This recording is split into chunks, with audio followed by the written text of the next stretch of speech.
BSF যে বাংলাদেশের ভিতরে ঢুকে বা বাংলাদেশের বর্ডারের মধ্যে মানুষগুলো মারছে, এটার কি কোনো প্রতিবাদ হয়েছে? খালেদা জিয়া একটা কথা বলেই তো সঙ্গে সঙ্গে সব শিয়ালগুলো হুয়া হুয়া করে ওঠে।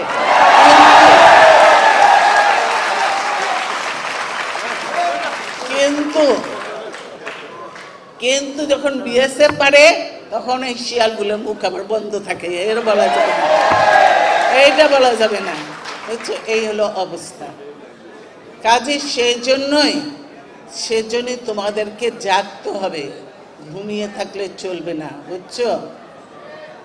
তোমাদেরকে জাগতে হবে। তোমরা হলো দেশের ভবিষ্যৎ, তোমরাই হলো স্বাধীনতা সার্বভৌমত্বের অত্যন্ত প্রহরী, তোমাদেরকে রক্ষা করতে হবে।